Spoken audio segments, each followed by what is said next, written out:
Just probably 6, 7 years ago, right? When I went to ATM machine and tried to withdraw money, I remember that I only have like uh, less than $100 in the ATM machine.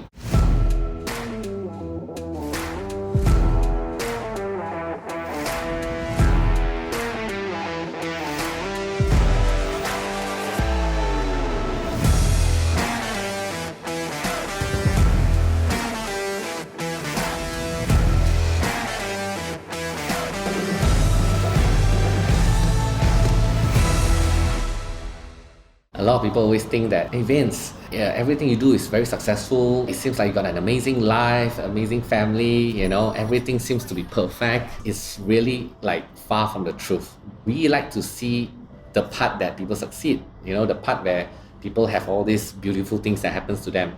In fact, you know what? Just probably 6, 7 years ago, right? When I went to ATM machine and tried to withdraw money, I remember that I only have like um, less than $100 in the ATM machine. I don't think anyone would have imagined that I would be in that position, because at that point in time, I had like 20, 30 people in the digital agency running a highly successful one as well. And then at the same time, I had triplets. My wife just delivered like 2 years down the road. And the reason is because I was putting in a lot of money and I was heavily invested in it, and I went all in, right? I mean, why would you do something unless you're willing to go all in about it? So I went all in and invested every single cent. But do I feel like it is such a big deal, like it is end of the world and things like that? Well, the truth is, I didn't really think. I mean, like it was a little bit probably stressful and things like that, but it wasn't to the point that I felt that it is end of the world. I just continue to hustle. In fact, I remember at that point in time, it was almost like December. And you know what? I remember my team actually say like, boss, December is like a very slow month. People are on holiday and things like that. And I don't think that we can hit our KPI, our sales target and things like that. And you know what I did? I actually go on the ground and did the sales myself. And I remember in that month, I was like doing like 12, 13 appointments per day. The first thing in the morning while everybody's stuck in jam was my first appointment.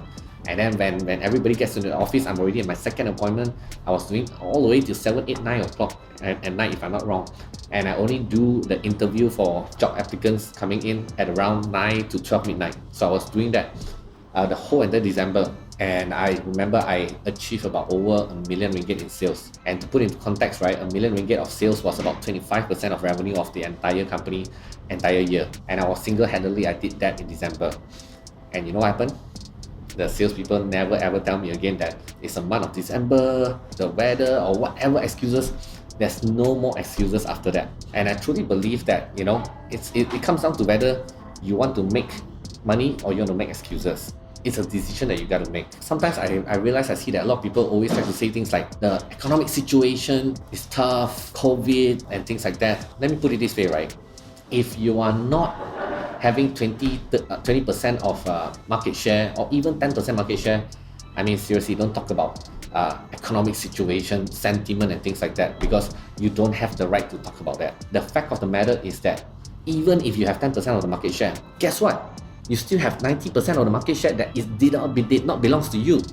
So just hustle 3 times harder, 10 times harder, right? To double or triple your market share. I remember that these are kind of conversation I used to have until my good friend, my best buddy, actually told me that, Vince, don't talk to me about market sentiment. We barely even 5-10% of market share. What are you talking about here? Because you are not even 5-10%. So market sentiment should never affect you. COVID should not affect you. You just have to work 10 times harder. That's all. Therefore, I've come to a conclusion that from that point onwards, whatever it is, I always put it on my own shoulder and my own responsibility.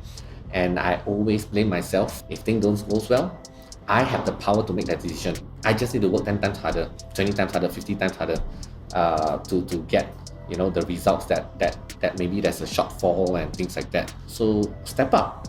All right, step up to it and make things happen for yourself. That I think is really one of the important lessons that I've learned at that early stage. And again, whatever that you see when people succeed, there's probably 101 other things that happen before that as well that you may not like to hear, or you selectively choose not to listen or read about them. Why why we don't really talk about these things is because sometimes people wonder like why people who has been there and done that never talk about their failures and things like that. Because I guess one of the things is that I do not want to make a big deal out of it, nor do I even think that failing is such a big deal, that it should be a case study or whatever. I just think that it's just part and parcel of life, because at the end of the day, you get what you focus on, right? If you focus on failures, you focus like it's such a big deal that you fail, then you're gonna get more of it. So stop focusing on that. Stop focusing on the drama, the stories, the haters, the naysayers, right? They add no values into your life. Just keep hustling and just keep moving forward.